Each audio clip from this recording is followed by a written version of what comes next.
महाभारत युद्ध के बाद का दृश्य अत्यंत दुखदायी था।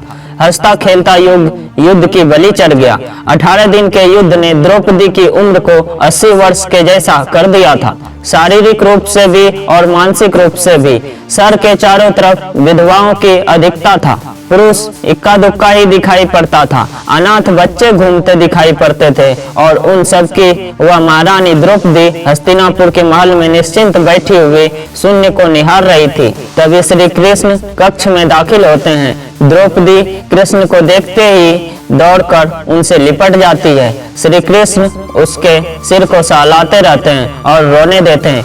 थोड़ी देर में उसे खुद से अलग करके पास के पलंग पर बैठा देते हैं। द्रौपदी बोली, ये क्या हो गया सखा, ऐसा तो मैंने नहीं सोचा था। तब भगवान कृष्ण कहते हैं, नियति बहुत क्रूर होती है पंचाली, वह हमारे सोचने के अनुरूप नहीं चलती, वह हमारे कर्मों का परिणाम हुओं में बदल देती है।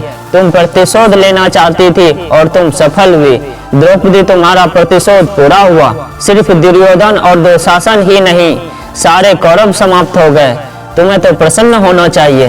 द्रौपदी बोली, सखा, तुम मेरे घाव को सहलाने आए हो या उस पर नमक छिड़कने के लिए? कृष्ण ने कहा, नहीं द्रौपदी, मैं तुम्हें वास्तविकता से अवगत कराने के लिए आया हूँ। हमारे कर्मों के परिणाम को हम दूर तक नहीं देख पाते और जब वे समक्ष होते हैं तो हमारे हाथ में कुछ नहीं रहता।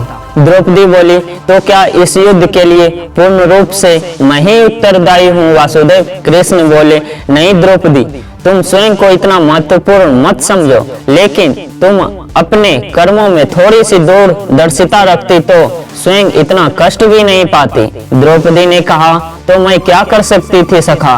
कृष्ण बोले, तुम बहुत कुछ कर सकती थी। जब तुम्हारा स्वयंवर हुआ तब तुम कर्ण को अपमानित नहीं करती और उसे प्रतियोगिता में भाग लेने का एक अवसर देती तो शायद परिणाम कुछ और होता। इसके बाद कुंती ने तुम्हें 5 पत्नियों की पत्नी बनने का आदेश दिया, तब तुमने उसे स्वीकार नहीं करती तो परिणाम कुछ और होते। और उसके बाद तुमने अपने महल में दुर्योधन को अपमानित किया कि अंधों के पुत्र अंधे होते हैं। वह नहीं कहती तो तुम्हारा चिरहरण नहीं होता, तब भी शायद परिस्थितियां कुछ और होती। हमारे शब्द ही हमारे कर्म होते हैं। द्रौपदी, हमें अपने हर शब्द को बोलने से पहले तुलना करना बहुत जरूरी होता है, अन्यथा उसके दुष्परिणाम सिर्फ स्वयं को ही नहीं, अपने पूरे परिवेश को दुखी करते रहते हैं। संसार में केवल मनुष्य एकमात्र ऐसे प्राणी है जिसका विष उसके दांतों में नहीं, शब्दों में होता है। इसीलिए शब्दों का प्रयोग सोच समझ कर करें।